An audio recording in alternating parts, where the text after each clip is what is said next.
abooluganda mukama waffe Yesu Kristo omulungi yeebazibwe. Abankuumidde atya amanya n'eddoboozi mpitibwa Prophet Isaiah Mwanguzi Solomoni. Mbaagala nnyo mu linnya erya mukama waffe Yesu Kristo. Mbaagalira ddala abali eweeru w'eggwanga, baganda bange abali eyo mu diaspora n'abali wano mu Uganda. Mbaagala nnyo, mbaagalira ddala. Olunaku olwaleero nina ebyawandiikibwa oba ekyawandiikibwa kye njagala tufokasingeko batutunulireko.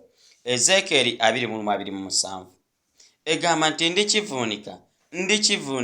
ndikivuunika era n'olwekyo tekiriba okutuusa nnyini kyo lw'alijja era ndikimuwa.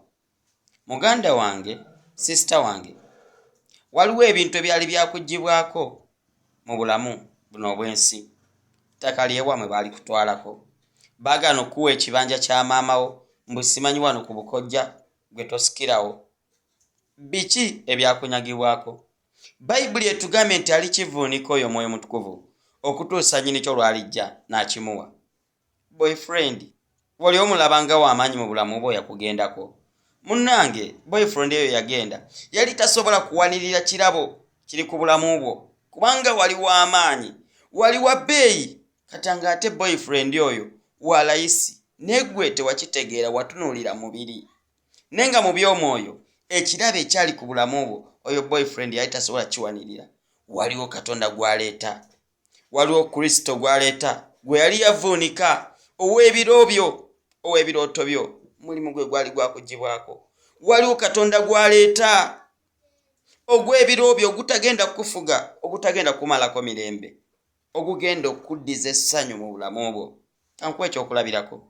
Baba wayinza okuva mu kibuga najja n'abakyalira nga mwakamala okulya emmere ne babagabula mwenna, naye ne bamugabula. Kati deni wano nga mumaliriza okulya emmere ne bakwata, sisitawo n'akwata ekirabo n'akikuwa keeki.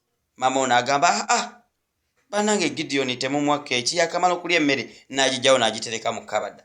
Eyo keeki si ya mamiwo, sisitawo agireetedde gwe ne mami alina be bamuleetedde. Naye akawungeezi olw'okuba omukuto gugenze gukuggwako ojjukira nti waliwo ekyakuleeteddwa. Nogamba mami keeki yange agenda gijjayo agikuwe kubanga naye agenda kuba ategedde kati ozanye emmere ekkakanye kati keeki yo kagikuwe. Waliwo ebyakuggyibwako nga wali tonnaba kufuna magezi gabiwanirira, wali okyali muto, wali tonnaba kufuna pulaani ebitwala maaso, okuze mu bwongo, okuze mu ndowooza yo.